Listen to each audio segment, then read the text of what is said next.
जो कहानी आज मैं सुनाने वाला हूँ वो आपके जानकारी के लिए अति आवश्यक है।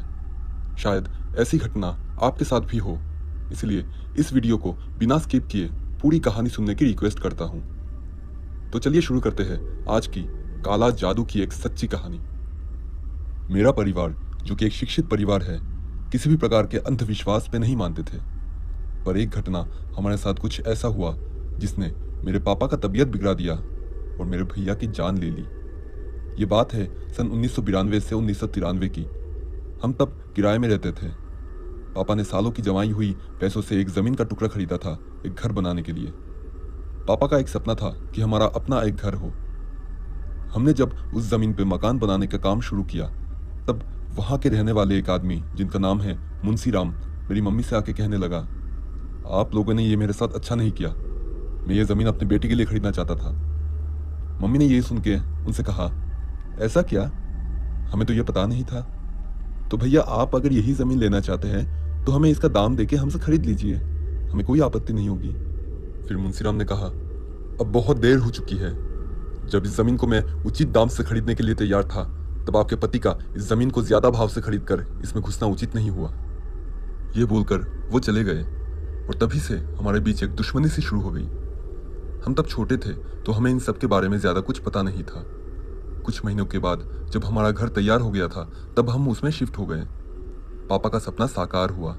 खुद के घर में रहकर हमें बहुत खुशी हो रही थी, पर वो खुशी बस कुछ दिनों तक ही थी। गृह प्रवेश के लगभग 1 महीने बाद एक दिन मम्मी को घर के बाहर कुछ जंगली फूल और खून के बूंद दिखाई देती है। ऐसे हमें 3-4 दिन देखने को मिला। क्योंकि तब हम अंधविश्वास या जादू टोना में विश्वास नहीं रखते थे तो इस चीज़ को नज़रअंदाज करने लगे। सोचा शायद कोई हमारे साथ मजाक कर रहा हो या हमें ऐसे ही डराने की कोशिश कर रहा हो।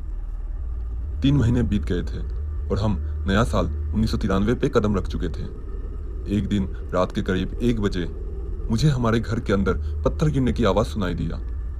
4-5 पत्थर एक साथ हमारे खिड़की से घर के अंदर फेंके गए थे। इतने पत्थर एक साथ गिरने के कारण मुझे ये अनुमान लगाने में देर नहीं लगी कि वो सब किस दिशा से आके गिरे। वो हमारे पड़ोसी दिनेश के घर से फेंका गया था। दिनेश मुंशीराम का ही खास दोस्त था। हमने अगले दिन सुबह दिनेश से इस बारे में पूछा तो उसने साफ साफ स्वीकार कर लिया कि ये काम उसने ही किया था। हमने जब उससे जानना चाहा कि ऐसे करने के पीछे क्या कारण था तब उसने कुछ नहीं बताया। तब हमने पुलिस को कॉल करके बुलाया और उसके विरुद्ध केस दर्ज किया। पुलिस उसे अरेस्ट करके थाना लेकर गए। पर जैसे हमारे देश में बहुत कुछ हम कानून के हाथों में ना थमाकर आपस में ही सुलझा देते हैं, तब भी वैसे ही हुआ। दिनेश का परिवार और दोस्त हमसे आके माफ़ी मांगने लगे और हमसे दरखास्त करने लगे कि वो केस हम वापस ले लें। पापा ने उनकी बात मान के केस वापस ले लिया और दिनेश बाहर आ गया। पापा ने फिर उन पत्थरों को उठाकर घर से बाहर फेंक दिया। सिर्फ पापा ने ही उन पत्थरों को छुआ था। उसी हफ्ते रविवार के दिन रात के 3 बजे अचानक से पापा को भयंकर पेट दर्द होने लगा। वो दर्द इतना ज़्यादा था कि हम उनको आधी रात को ही एक सरकारी अस्पताल लेकर गए। डॉक्टर ने उनको पेन किलर दिया और कुछ दवाई लेने के लिए बोले। तब उस अस्पताल में कोई एडवांस सुविधाएं ना होने के कारण डॉक्टर भी ठीक से जांच नहीं कर पाए और बस अंदाज़ा लगाकर बोले कि शायद ये दर्द पेट में अल्सर होने के कारण हुआ। हम पापा को घर लेकर आए। वो पेन किलर ले लेकर ही दर्द पे काबू पाने की कोशिश कर रहे थे। अगले दिन वो दर्द खत्म हो गया। पर इतिहास यहाँ पे फिर से दोहराया। अगले हफ्ते रविवार के ही दिन रात के 12:30 बजे फिर से उनके पेट में भयंकर दर्द होने लगा। तब पापा ने हमसे कहा कि कोई प्राइवेट हॉस्पिटल में लेके जाने के लिए, क्योंकि वो दर्द उनसे सहन नहीं हो रहा था। हम उन्हें फरीदाबाद के एस्कॉर्ट हॉस्पिटल में लेकर गए। उन्होंने पापा को वहाँ 2 दिन रखा और बहुत सारे टेस्ट करवाए, जैसे sonography, blood test, urine test, ultrasound, x-ray, ये सब। वहाँ से रिपोर्ट में आया कि उनका गल ब्लैडर काम नहीं कर रहा था, पर किस कारण से ऐसे हुआ डॉक्टर भी नहीं बता पा रहे थे। डॉक्टर ने तुरंत ही ऑपरेशन करके गल ब्लैडर को निकालने की बात की, पर मेरे पापा, जिनको ऐसे पेट की बीमारी से कभी नहीं जूझना पड़ा, यहाँ तक कि इंडाइजेशन लेकर भी नहीं, वो ये रिपोर्ट देखकर दूसरे किसी हॉस्पिटल के डॉक्टर को दिखाने की बात करने लगे। पापा को उस हॉस्पिटल की रिपोर्ट पे शक था। उन्हें हॉस्पिटल से डिस्चार्ज कर दिया गया और वो फिर कभी दूसरे हॉस्पिटल में जाकर नहीं दिखाए। पर उनका भूख धीरे धीरे मरने लगा। वो कुछ खा नहीं पा रहे थे, जिसके कारण उनकी तबीयत भी बिगड़ रही थी। अगर थोड़ा कुछ खा भी लेते तो वो सब उल्टी कर देते। एक दिन मेरी मम्मी की एक सहेली घर में आई और उन्होंने पापा का हालत देख मम्मी को बोला कि ये कोई जादू टोना की वजह से भी हो सकता है। वो मेरी मम्मी को किसी साधु के पास लेके जाने की बात की और मम्मी भी उनके साथ वहां गई। उस साधु ने अपने दिव्य दृष्टि से पापा का हालत देखकर बोला, किसी ने आपके पति के ऊपर काला जादू किया है।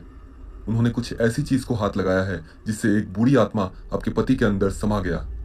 अगर उनका इलाज नहीं हुआ तो 40 दिन के अंदर आपके पति की जान जा सकती है। मेरी माँ ये सुन के डर गई और उनसे इसका उपाय मांगने लगी। साधु बाबा ने मम्मी को सुगंधित धूप दिया और बोला कि एक धूप हर रात को घर के दरवाजे के बाहर जलाना है।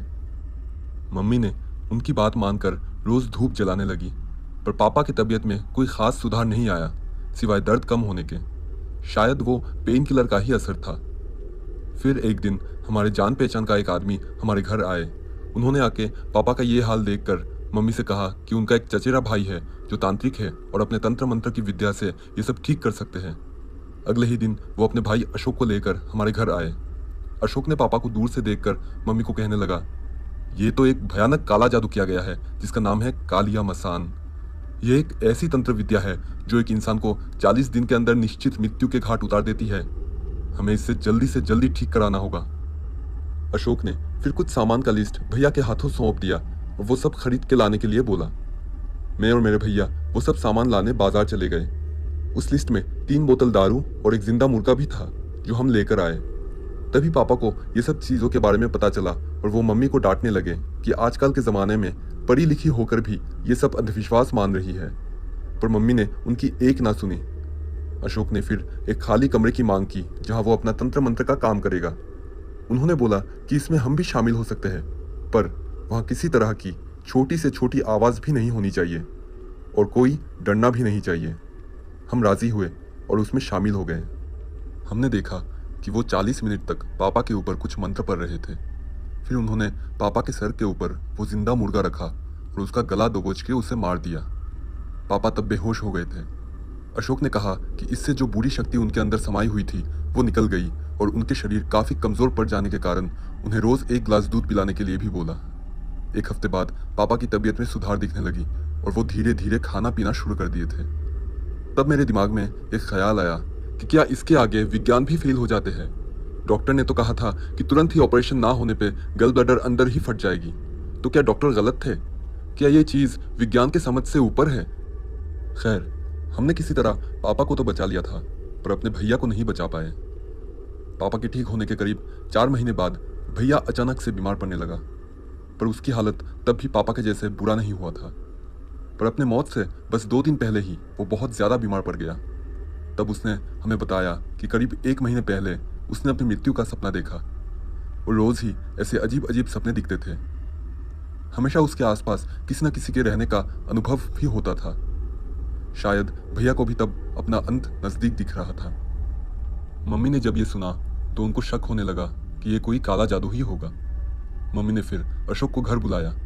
अशोक ने भैया का हाल देखकर हमें बताया कि अब शायद बहुत देर हो चुकी है। मसान ने उस पर पूरी तरीके से कब्जा कर लिया। उसने बताया कि हमारे गांव के किसी ने छल से भैया को खाने के साथ कुछ मिला के उस पर भी कालिया मसान कर दिया। अशोक ने फिर भी पूरी कोशिश करके तंत्र मंत्र से उस मसान को ख़त्म करना चाहा, पर वो कोई काम का नहीं था। भैया को वो सपना दिखाई देने के ठीक 39 दिन बाद उसकी मृत्यु हो गई। सबसे आश्चर्य की बात यह थी कि हम सब ने ही उसकी मृत्यु का सपना देखा था, पर हमने इसके बारे में आपस में कभी बात ही नहीं किया, क्योंकि हमें पता ही नहीं था कि कालिया मसान का एक लक्षण सपने में मृत्यु देखना भी होता है। भैया को किसने क्या खिलाया वो हम कभी जान नहीं पाए, पर हमें पता था कि ये सब करने के पीछे किसका हाथ था। हम दोषी को कानून के सामने कभी साबित नहीं कर पाएंगे, क्योंकि काला जादू वगैरह कानून नहीं मानती। गांव के लोग अब भी उस शैतान के करतूतों के लिए उससे डरते हैं। उस हादसे के बाद हम वो घर खाली करके कहीं और चले गए और बाद में उस घर को बेच दिया। मैं आज भी भैया की मौत के बारे में सोचता हूँ तो यकीन नहीं होता है कि कोई काला जादू करके किसी की जान भी ले सकता है। पर हाँ, कहा जाता है कि काला जादू 2 धारी तलवार होती है, एक हाथ से देती है तो एक हाथ से लेती भी है। 2002 में मुंशी के बेटे की एक एक्सीडेंट में मौत हो जाती है। मुंशीराम अभी भी जिंदा है, पर वो तड़प तड़प के जी रहा है। पैरालिसिस का शिकार होने के कारण अब वो चल फिर नहीं पाता। और हाँ, दिनेश जिसने हमारे घर पत्थर फेंका था, उसने 2003 में सुसाइड किया, जिसके पीछे का वजह कोई नहीं जान सका।